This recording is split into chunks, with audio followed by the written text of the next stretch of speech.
Hey, power people. Welcome to Renewable Rides, powered by VECKTA. I'm Gareth Evans, the CEO and founder. And I'm Dan Roberts, head of sales. In each episode, we'll uncover the latest trends, learnings, challenges, and triumphs relating to the energy transition, on-site energy, and sustainability through the experiences of our inspiring guests and team here at VECKTA. So get ready for an exhilarating adventure into the fast-paced world of challenging limits, adapting purposefully, and empowering co-creation to accelerate the energy transition with those that are on a mission to create a more resilient, profitable, sustainable, and thriving energy future. So let's go.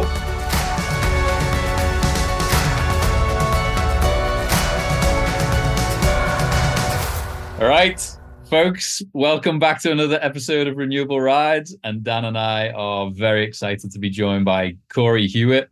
We had the pleasure of connecting with Cory on our many trips back and forward from Atlanta last year and being connected into the network over there. And we had the pleasure of getting to hang out, learn a bit about what his life was about. And it is truly a wild ride. And I can't even tell you what his title is because I don't know. And that's what we're going to dig into today. So, Cory, we always like to start with, what are you passionate about? Tell us, work and pleasure, please. Work and pleasure. Yeah. I mean, I think that showing up to the state capitol and riding your motorcycle up onto the sidewalk to talk about EV Day sets the right tone, right? Like, I'm passionate about electric vehicles as part of a broader category of electrification in general. So I've got electrification, emerging tech, which to me is computer vision with AI, and then community. Like, how do we fit together the space that we fit together, the land that we share, the houses that we share, the communities that we live in? Those are the three areas that really get me jazzed. I am particularly interested in the motorbike, riding up on a sidewalk. Tell us, like, what motorbike do you ride? How did you get into motorcycling? So I use two words that most people don't hear together very often. That's EV, Harley, right? Like, I ride an electric vehicle, Harley Davidson Livewire One motorcycle. And it allows me to navigate buildings quietly. So one of my presentations, I asked if I could bring in an electric two-wheel example into the building for presentation. They're like, yeah, that's fine. They expected, I think, like a bicycle that I could carry in. So when the motorcycle comes up on the service elevator and I ride through the lobby, unfortunately, I think it ruined it for anybody else who wants to go back to Thompson Hine. But it made a presence for this conversation with the lawyers, ironically, about what electric vehicles can do from an ESG perspective. Love that. Love that. Cory, take us back. So you just took us through a pretty wild example of some of the work that you've been doing, but take us back. Where'd you grow up? How did you get where you are today? I know you're an entrepreneur through and through. How did that come about? Yeah, I'm twice now, thrice backed, VC venture capital backed entrepreneur. But both my parents were military. Both my parents are pilots. So they met in flight school. I was born in Germany. We moved back to the US, ping-ponged around a little bit. And then I went to college at Georgia Tech, dropped out my senior year, made a startup. That's still a going concern today. Exited that last year and decided that I really wanted to focus on electrification. For me, there was a short, small little 10-year delay. But when I was an undergraduate, I filed a patent related to power management strategies.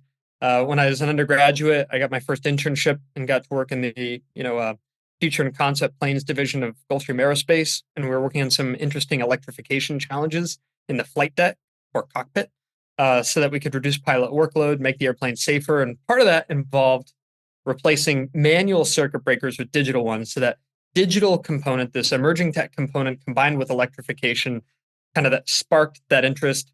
Then I ran food service company for 10 years. And in the background, I had gone through, I'm on my 8th and 9th electric vehicle now. And so that started to show to me that, hey, I think that I'm excited about this category of vehicle. And I want to focus. I want to be a part of what's happening. I don't want to just participate at the product level. I want to be able to have a positive role in that.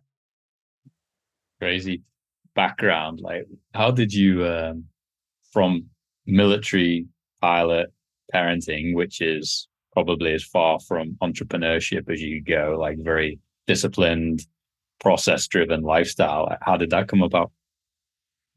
I mean, I think that it always skips a generation, right? Like the more mom wanted to say, you got to join the military, it became like, I'm going to do something that has no rules and I don't want a boss. So I guess the only category is like artist, hippie, or entrepreneur. And, it was a luck of the draw that I'm not out there painting or something. That's so good. And Cory, before we started recording, you were talking about the values that drive you. Like, I'm really interested in this because, I think a lot of people don't know what their personal values are, let alone the company that they want to work for, what their values are, and being able to kind of live your life in accordance with those values, I think is really important. How did you come about creating them? What are they? And how do you kind of live by them every day? Yeah, I guess for me, the trigger point was when I became a dad. And I had this realization, I had this realization that I'd never be able to teach my kids just all the rules. Like, what are the rules that you could just follow? And as long as you followed the rules, you'd be successful. And I like consuming data. So then when I learned that kids who break the rules just a little bit end up more successful, I was like, well, I really can't give them the rules to be successful now because by definition, they'd have to break some of them along the way. So instead of rules, I focused on values. And so spent a couple of years, my son is 6 now, spent a couple of years really thinking about what are the values going to be that I want to share? What are the things that I can live by example with? Like if I lived my life on mute and you just watch me, like what am I going to be demonstrating and teaching? And the 5 values that we came up with as a family were adventure, authenticity, respect, community, and communication. And for me, that expresses itself in where I want to participate professionally. And you'll see that like there's a double point. Community is a value point of mine. Community is also where I want to invest my time. And that's kind of that noun verb participation. But adventure ranks first. It's this idea of like being active, taking appropriate risk in order to pursue things that bring joy. And, that ranks number 1 for us is adventure. Entrepreneurship is a good, I think, place to be adventurous, take risk, and then do it in a way that connects with community so that you're doing it, so that I'm trying to do it in a way where it gives back to us. And so on the adventure side, Cory, when you, with your 6-year-old, how are you building that in now? Like, what are you doing as a family that meets those adventure values? It's definitely a lot of trying to say yes to things, right? Like, hey, Dad, can I jump off the roof? No, just be clear, no, we can't do that. But sounds like you want to fly. So what if we went to Barnesville and checked out one of the 2 civil aerodomes in the country and we got to see pilots fly, right? Like we could say yes to that. Maybe not jumping off the roof, but we could say yes to that. And or the trampoline park or something else. Or let's go rock climbing with a harness and a helmet. Like we can be adventurous in ways that don't risk our lives too much. But it's for me, it expressed itself. And how do I find opportunities that I can say yes, even if it's not exactly, maybe what a 5-year-old wants to do. I've been trying to implement that myself as well, and find it can be challenged sometimes when you're presented with those wild suggestions. So I guess maybe similar to jumping off a house, maybe I'm stretch of a transition here, but you exited your company a year ago. What have you been doing the last year? Good question. Succinctly, looking for an opportunity to deploy capital, both cash and time of mine that'll have the biggest impact. One word that I hear a lot in automotive, or one phrase that I hear a lot in automotive is highest and best use. There is a lot of attention on automotive. It becomes a pride point for a lot of countries. So it attracts quality talent. And now we're transitioning that to a new drivetrain in a really established part of things, energy. And so it's this huge conflict that's creating dramatic results, lots of headlines. It's like, okay, in that fray, where is there space for somebody to add real value versus just trying to like get sucked up into it? And for me, that started with, okay, what are the boundaries of what I'm going to participate in? And then how can I be held accountable to participate in a way that adds real value versus, maybe just trying to like chase a buck or just see if I can't do something flashy. That became the challenge point for me. And so I started on this journey of, okay, I'm going to look at the space really broadly, not just electric vehicles, but let me look broadly at electrification.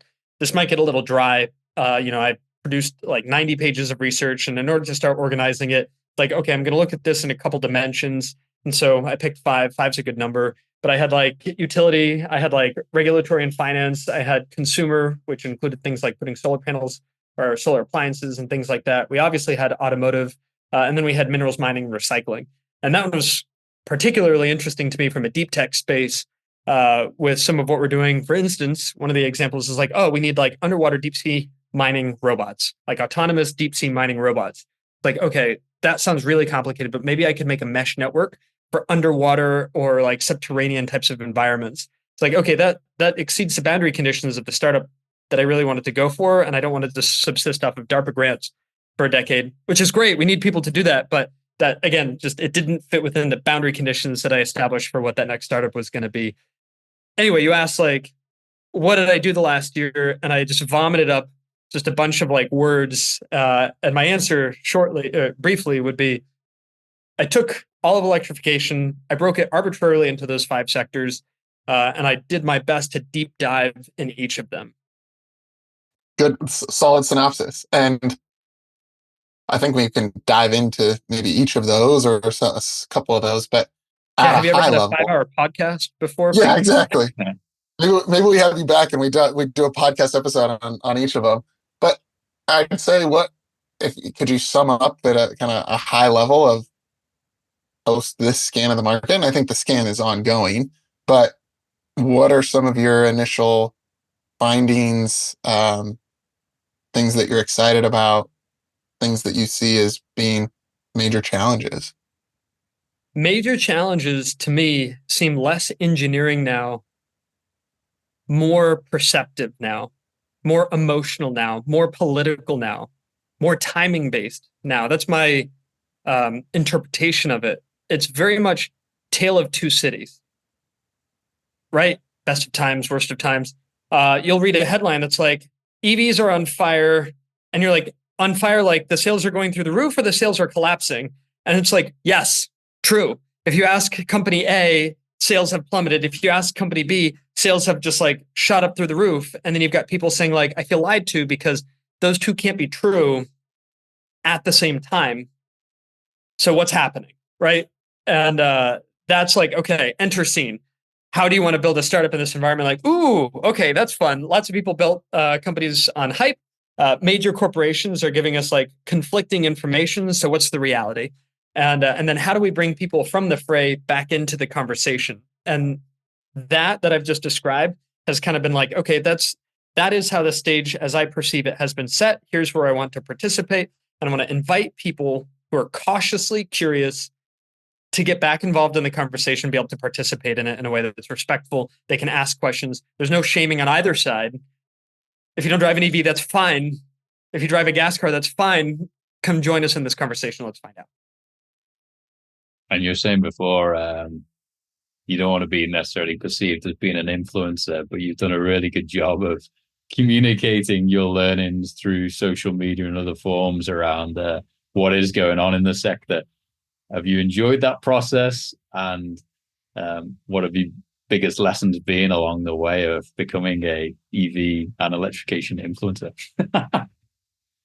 I mean, I studied engineering. I don't have like an Instagram or an X or a TikTok or any of those things. I have a LinkedIn. And so it's amazing to me, right? Like I've been talking about some things and now people will see me at events and are like, oh yeah, I read your thing about X and I just blah, blah, blah. I'm like, I've never met you before. So this is wild to me. But the fact that people are willing to share a little bit of trust and share a little bit of their time to consume it through my perspective makes it feel more real in a way. Instead of looking at it from a distance, it's like, oh, I have this obligation to do my best to try to share what I've learned. Somebody a couple of weeks ago sent me a screenshot and she's like, I bought my EV because of you. And it's like, I live my life by this simple rule, which is like, I try not to share advice. I try only to share my experiences. So I'll tell you what it was like for me, because that's mine. Like if I experience it as good, you can't take that from me. I can't describe it as good, but I can say I experienced it as good, right? Like one is this way, one is, I can't defend whether it's good or not. So when somebody says like, based on what you said, I bought something, I was like, I don't think I've ever told somebody like, you should buy an EV. I've just said like, when I drive mine, I have a ton of fun. When my neighbor bought theirs, they had here was their experience of it. So it felt like a lot of responsibility all of a sudden like, oh, people are changing major decisions because of what I've said. I need to be very careful. That's the sense that I have, is like, I need to be careful with that responsibility. What I found interesting about what you're saying, Cory, is like the technology and the engineering problem is kind of solved, but this is political, it's emotional.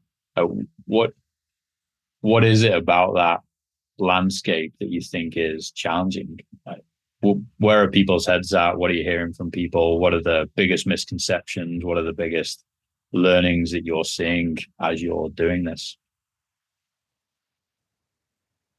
So I think maybe people feel their way of life is threatened. Like I can share my experience of forming emotional bonds with inanimate objects. I like my cars and my vehicles, and they've represented a piece of me, right? I've bought them as a reflection of what I value.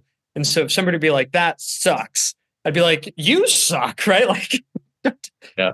like I think I'd immediately flip to some defensive position, like you've insulted me by insulting something that I feel includes representation of me. And perhaps cars are particularly emotional. And so if people feel judged, like, oh, that car that you've enjoyed, that you had this vision that you'd have to go camping, that would carry your kids around, whatever, it sucks now, and you are hurting other people with it. Like, no, I didn't. And no, I'm not. And no, you're wrong. And I think a little bit like we brought up my parents earlier. My mom is definitely not on the EV side of things, right? And so when the conversation comes up about EVs, it's like, if they had a longer range, I might consider one. I'm like, well, how long of a range do they have right now? It's like, well, I don't know. Like, oh, okay, well, how much longer does it need to be? Like, I don't know. I'm like, oh, okay, so we don't know how far it goes now. We don't know how much further it needs to go. But once it gets there, then you'd be willing to consider it. Like, well, yeah, obviously. I'm like, I it doesn't feel like an engineering challenge to me. Like, I can't call the engineers and be like, can you make the range longer? And they're like, how much longer? I'm like, I don't know, just longer. They're like, yes, I don't know, maybe. So that for me helped set the tone for, I don't think that the real issue is that the range isn't far enough. And I'm using that as an example. There's other engineering examples that people have spoken to. If it charges faster, if I could charge it here, if it took me this far, if I could make my road trip to Alaska from Atlanta without any stops, then I would buy one. It's like, I don't think that's the real issue. I think it's a different issue. And those are all just, silly examples. And no, I think it makes a lot of sense. And we see the same on the on-site energy side of things, Cory. It's a awareness, it's an education, it's an opportunity perspective. Everyone sees the risks, the threats, the challenge to the status quo is good today. Why are you trying to change it for me? But I think the reality is there's lots of challenges people are experiencing, and there's lots of pain points, and there's lots of good status quo realities. But how do you ensure that people can see what the opportunities are? And maybe, like, it's not for everyone, and I think that's also okay, isn't it? We don't have to convince everyone, but for many people, there's great outcomes to be realized. And how do we collectively educate them and make them aware of these opportunities in a really understandable, tangible, enjoyable way? And I think that's what's been good about your content, is you're describing the experiences and the opportunities in an understandable and enjoyable way. So keep that going for sure. What are you enjoying? Like, what are the big opportunities that you're seeing? What's exciting you about where the industry is heading? Well, first, it's almost like I see consolidation coming. So that's the opposite of exciting. I see forced mergers. I see some companies doing well within that. Again, Tale of Two Cities is kind of how I started this conversation. We see net growth. That's the headline, or the fact is there's net growth. We're seeing more sales this year than last year. And there are more sales last year than the year before it. So like, are electric cars selling? Yes, we can. It's just a number, and the number is increasing. But then the headlines get fuzzy when people are like, but not as fast as we thought, not as fast as you said, not as fast as we'd hoped. So it's slower. Like, it's slower than what you wanted it to be, what you projected it to be, whatever you want to say, but it's that's compared to like a projection. The absolute numbers, the real numbers are just on a graph that are increasing like this. So that like fact one, EV sales are increasing. Not compared to projections, just in absolute numbers, they're increasing and are still increasing. That's like fact A. Fact B, they are increasing less than some people projected. Stellantis is saying that they're hugely profitable with it. Volvo is saying that they're profitable with it. Ford is not profitable with it. They're losing $36,000 a vehicle per EV, per EV sold. They're losing money on the order of about 30 grand a vehicle. So they are losing money, and that's going to create some challenges. We see challenges with the charge point operators. And so like, okay, let's get to the next batch of facts. What's going to happen there? Some people are not performing compared to the way that they thought. The market is going to create pressure there. That pressure is going to get resolved in terms of changes in businesses failing, businesses consolidating, businesses merging.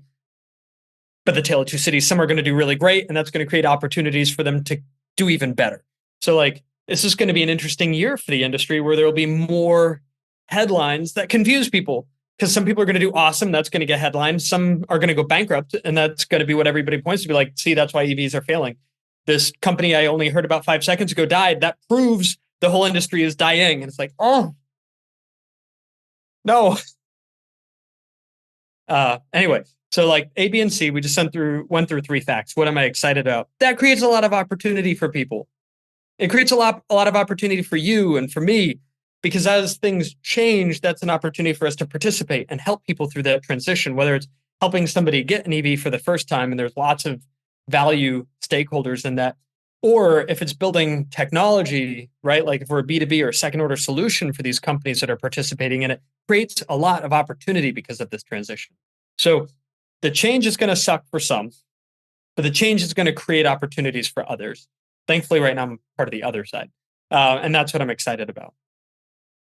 Yeah, we're firm believers that within any transition, energy or otherwise, or transportation transition, there are going to be winners and losers, and there's going to be those that embrace the change, and there's going to be those that resist it. And it'll be interesting, to your point, to see how it all shakes out over the next year, couple of years. So where you mentioned 5 kind of core areas that you've dove deep into. You've talked a lot about over the last couple of minutes EVs. Is that the area that you're really starting to hone in on and deploy your time? And are you able to share kind of the gaps that you've found and where you're starting to formulate a company around? Not yet. I went through a series of hypotheses. We talked about, creating content. For me, that was a way to stay vulnerable and stay transparent. I started with some boundary conditions to where to deploy capital and time and what I wanted to build. Started sharing what I was learning, turned it into a research doc, and then shared that with a lot of people. And I did that to be held accountable to those boundary conditions. Then I started formulating hypotheses, sharing those with people, doing investigations to prove or disprove, would company A doing XYZ fit those conditions and have the probability of making money. Created a number of hypotheses, tested them, and then disqualified all of them back in January. And I was like, oh, okay. I actually wasn't expecting to disqualify all of them. And then I thought, like, oh, it'd be tempting just to like take one, revive it, and just run with it. But that was never, what I was motivated to do was just find any company to run. I do think that perfect can be the enemy of good. So I didn't feel like I was seeking perfection, though, in as much as it was my original hypotheses were invalidated, and it was time to almost repeat that discovery process with more education and find the right spot to launch in this transitionary environment. So, you asked, what did I learn? What am I going to build? And my answer to you is, based on what I've learned, I'm coming in with a bit more awareness of the space, and I'm going to be patient. And when the right opportunity presents compared to boundary conditions, I'm going to execute on it. What category is it in? It's not in minerals, mining, and recycling. That whole vertical for me has been invalidated just due to capital constraints. I think it would take more than probably 10 million to have a good chance of success in delivering a return in less than 2 years. That's one of the boundary conditions. I'm not going to build a car, so automotive in a first order capacity is out, but it might be like a second or third order type of solution as a supplier, or it could be something as a supplier to people in the consumer space, whether that's participating as a second order solution for charging, And by second order, I mean not directly operating chargers or building chargers, but some service that helps the people who are doing that directly, or third order, helping the people who help the people to do that. So I think that there's a lot of space left for second and third order solutions related to the primary product that we see, but also tangents as well. So I don't know if that was so opaque that that became a meaningless description, other than I'm going to be patient. This year, I think there's going to be good opportunity to focus and launch something. And now that I know what that looks like, I think I'll be able to take action quickly when it appears. Yeah.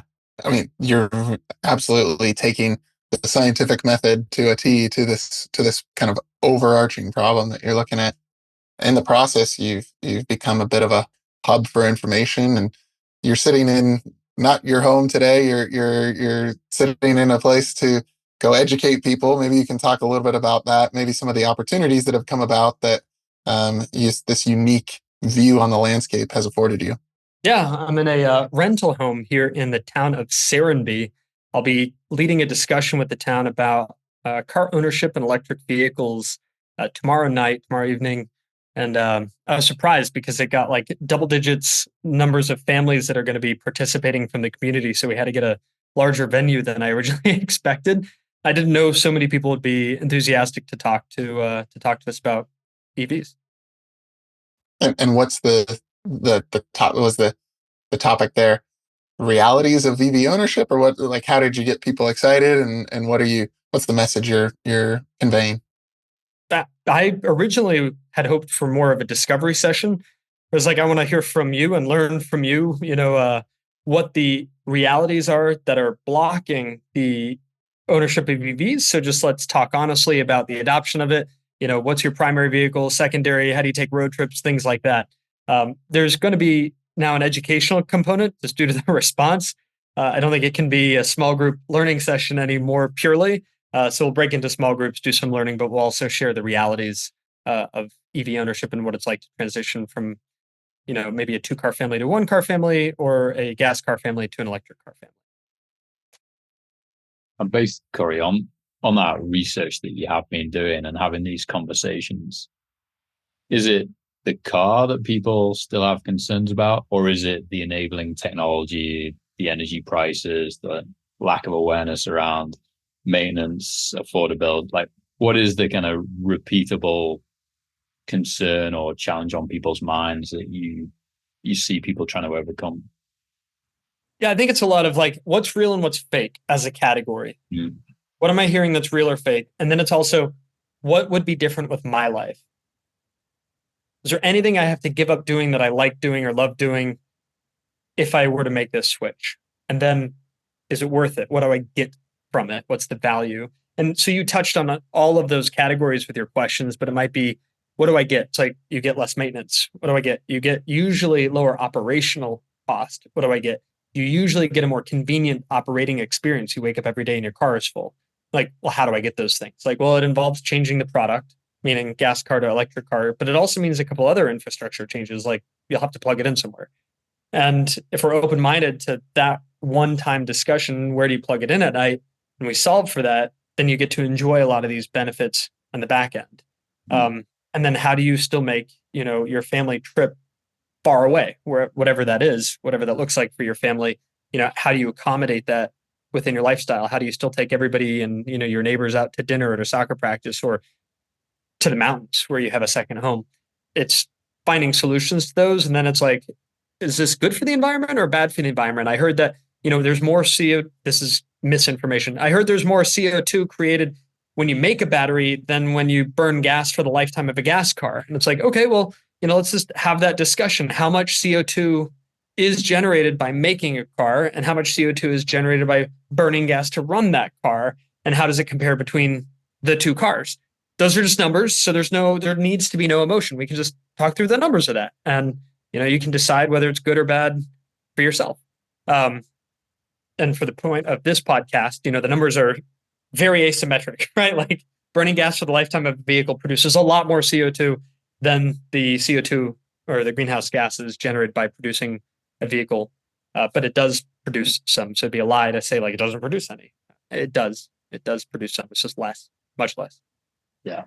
Yeah, we had Will Wells on this podcast, a few episodes ago, and he's on the venture capital side, and he was saying, you know, he's not going to invest in a business that comes along and says, I've got the green version of what exists today. And in the case of EVs, it would be, you can now do everything you previously did. You can drive your car, but it's cleaner. He said it's got to, like, we've got to sell the value of it. Maybe it's faster, maybe it's more exciting, maybe it looks awesome. Do you think we're doing a good enough job as an industry of promoting the added value aspects, or is it still we're just trying to compete against the status quo messaging? I mean, clean's a dirty word now in Georgia. It used to be climate tech, and now it's almost clean. But jobs is not a dirty word in Georgia. And so as you talk about like how do we position this, how do we position the value? I think that our governor, I think that Kia, I think that Rivian have done a good job talking about, hey, we're going to build this thing, and this thing produces lots of good, high quality jobs. And then it's like, we like good, high quality jobs. And it's irrelevant now what the product is from the standpoint of the governor. He's like, great, you make jobs, you will get a good tax deal. And then it's something that we can all celebrate. And the fact that it happens to be producing EVs is a good thing, but it wasn't the thing that got people excited to begin with. So I completely agree with you. When I talked about the boundary conditions, one of the boundary conditions is it must be intrinsically valuable. Doing good is good, but it can't be the sole motivator for what I want to invest my time and money into, or invest other people's money and time into. What's demonstrably better about it, like in the dimensions that you just talked about. Yeah. And in terms of challenging some of these like awareness factors, Cory, what sources of content are you really enjoying and finding value from in terms of podcasts, books, newsletters? Like, what do you read consistently or listen to every week because it's just awesome content? Three places for like evergreen content. I really appreciated Freeing Energy by Bill Nussey here in Atlanta. I think that an analytical quality of CTVC, Climate Tech Venture Capital, now going by the name of Sightline Capital. They have an amazing data-driven newsletter that goes out from time to time, and they tackle deep issues. And then on the third side, I'm really enjoying Fifth Wall. They're a prop tech and real estate tech VC group, and they have a great publication as well. So those are the three main categories where I get data from, and now it's participating in different events and groups like the EV Brain Trust with Commissioner Eccles, something that he put together, or just getting called into conversations, whether it's with different people who are part of like the Department of Economic Development, or just the different groups that have something to gain from this switch. They may not want green or clean per se, but they want the value from it. Let's have a conversation about how we can add value to what's going on based on what's changing in these spaces. Yeah, I think as you've been scanning the market, there's a lot of people that we need to attract into the space, and it sounds to me like you've been welcomed by many of the folks that you've reached out to with open arms. What are you seeing like the reception's been? And for anybody that's looking similar to you, they might not be taking the same path that you are, but of getting into electrification, energy transition broadly. Do you have any recommendations for them in things that have worked for you to open up doors, start conversations, identify where they want to apply their time in similar manner that you're looking to determine where you apply your time? I think the biggest category that I see are people who are, again, cautiously curious.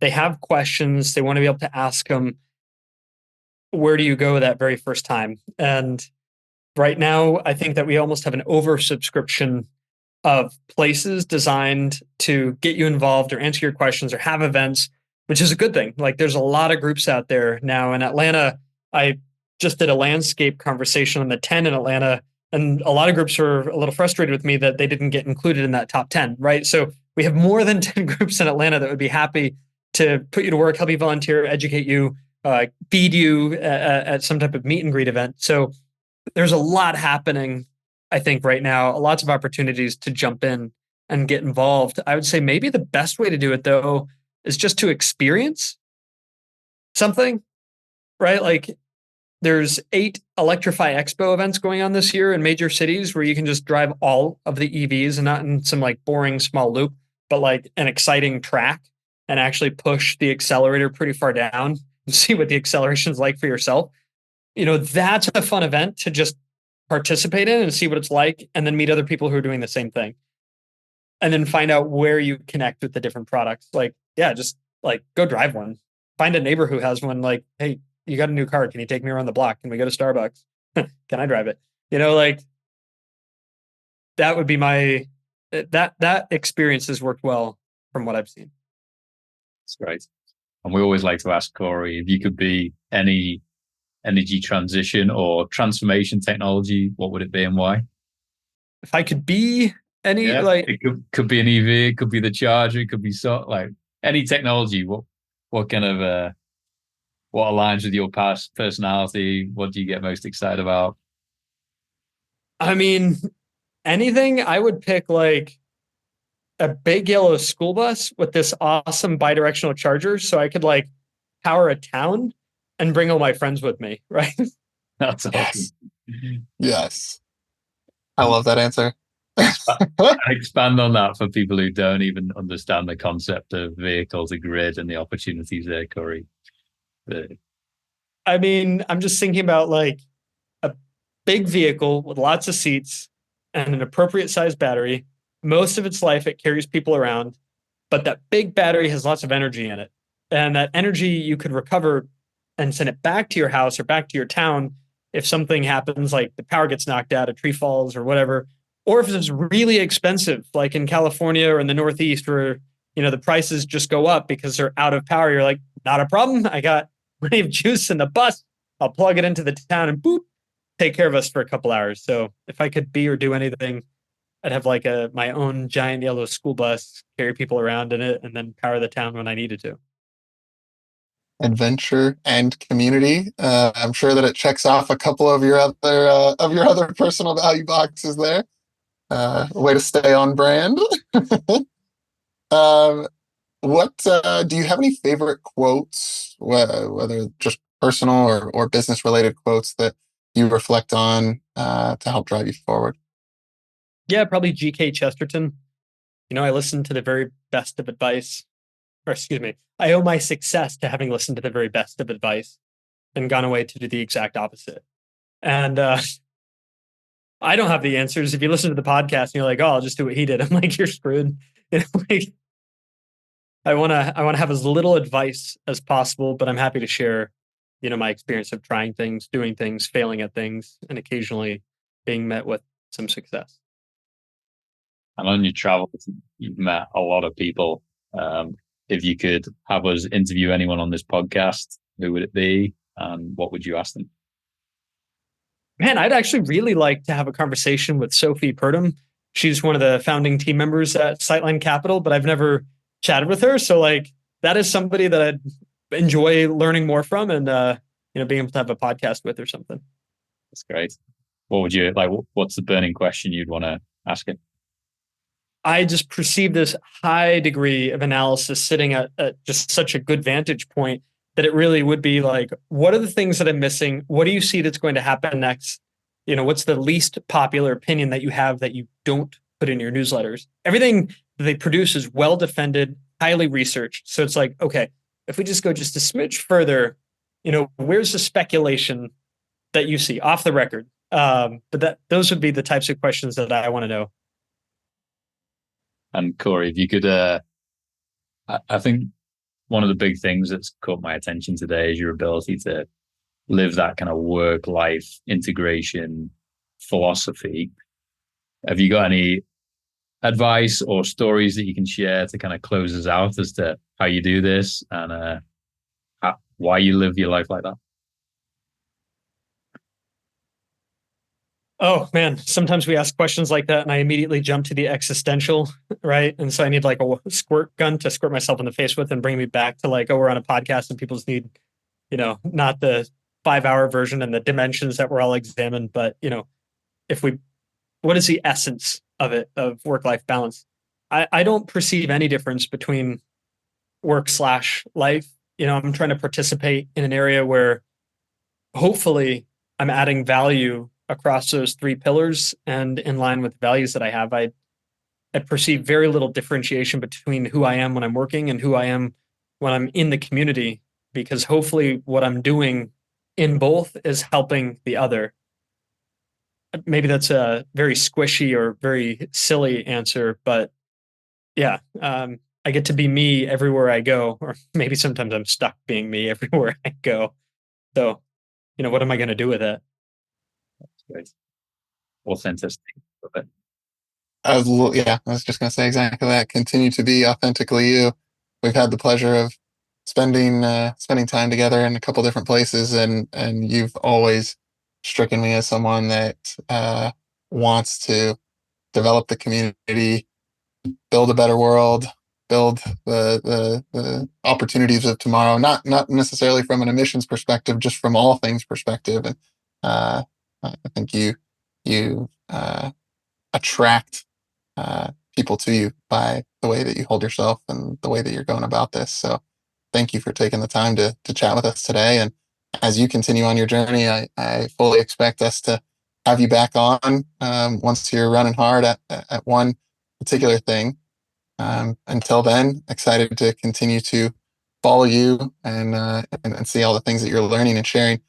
If our listeners wanted to follow you and see what you're up to and continue to learn from the experiences that you're having, not the advice that you're giving, but the experiences that you're having, where can they find you? LinkedIn. It's my name. /Cory Hewett. CoryHewett. Stealth Easy. Cory.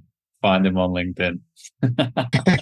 Gentlemen, thank you for having me on your podcast. I've loved being able to interact with you at the different shows and talk with you today. If I could do one thing for you or for your listeners, what would it be?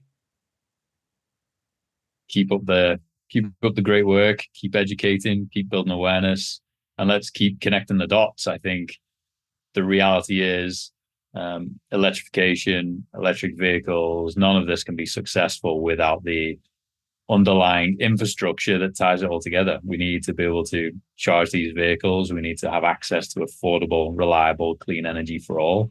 And I think it's important that we all continue to socialize that, network it, and share opportunities with one another to really move that needle and create value for the ecosystem. Keep up the good work, guys. Thanks for having me on the show. Appreciate you, Cory. Thanks, Good one. Dan, that was awesome. What do you make of Stealth Cory? Stealth Cory. I like that we've coined that. I really one I've just thoroughly enjoyed my interactions with him that I've had over the course of the last 12, 18 months. The thing that I really took away from that conversation was his ability to apply the scientific method. So coming up with a hypothesis around which he wanted to go and either disprove or fail to disprove, and in which case he ended up disproving all of his hypotheses. And rather than saying, you know what, I've got to focus on something, I'm just going to pick the best one and run after that, he said, no, I'm going to reevaluate, come up with some new hypotheses and go explore those. I think that's admirable. I don't think many people can have that type of discipline. And I think his ability to do that speaks volume to him in general. And I think building on that, it has allowed him to take as much as he can an objective approach to this. Within all of this, there is a lot of emotion, there's a lot of charged feelings and people feeling like they're being on the defensive or needing to go on the attack. And there's so much empirical data sitting behind a lot of these things that like the emotion clouds people's decision-making process. And we are inherently emotional beings. It is difficult for us to make rational decisions unless we consciously make an effort to do so. And I think that's one of the things that we really are tasked with here at VECKTA, is helping people understand the facts and help them understand what's possible and where they should focus so that they're not allowing prior conceptions or misconceptions cloud their judgment in what is going to be right for their business, or in Cory's case, what's right for them as individuals. So I really appreciate his discipline in kind of coming after after this whole carbon opportunity market. Yeah. How about yourself? No, I really agree. And I think it kind of helps validate our flywheel effect, like here at VECKTA as well, doesn't it? Like at the top of our flywheel, it's about providing tailored insights and data. Like business leaders around the world want to make decisions based on defensible, tangible, opportunistic data that they can feel confident acting on. And so I think it was nice to kind of get some validation from other aspects of the market that this is a broader opportunity for us all to crack. I think the big takeaway for me is massive fan of work-life integration. And I think for Cory to be going on this journey while very, very well living by his values is absolutely fantastic. And I think particularly adventure, authenticity, community all stood out as being incredible values and a great way to actually lead by example with his kid and his family, and also bring that into his business thinking. I think that is amazing. And I think it's something that we can all take away and make sure that we are, first of all, understanding what our values are, and then two, trying to align our lives and attitudes and responses to them. So thoroughly enjoyable, interesting guy, very excited to see where this journey takes him. And when he doubles down on something, I firmly believe it'll be worth doubling down on, because he'll have done all the research and the analysis and investigation needed to make it successful. Yeah, I absolutely agree. And I'm actually excited to follow up with him and dig in a bit further on how he went about working on those values with his family, because that's been something on my mind. My older son's getting of age where we can actually sit down and have that conversation of putting together some family values. And that's been something I've been thinking about over the last many months. So I'll go get some notes from Cory on that front. Absolutely. And we'll have to craft an image of Cory driving his big yellow bus. Yeah, exactly. Love it. Glad that we were able to get Cory on, and yeah, I hope our listeners go and follow him, befriend him on LinkedIn, because he puts out some pretty incredible content. And again, it's coming from here's my experience, here's the data, here's the facts that I've uncovered, not here's my opinion or my emotional response to these things. Brilliant. Excited for the next one. Have a good one. Yeah. Bye. You too. We receive a lot of questions from business leaders around the world wanting to learn more about the energy transition, what is possible, and where to start. So to help you stay informed and up to date on best practices, opportunities, risks, and success stories, we created an industry newsfeed at VECKTA.com/news with all our podcasts, blogs, and newsletter. Check it out and connect with Dan, myself, and the VECKTA team to learn more. Cheers and have a good one.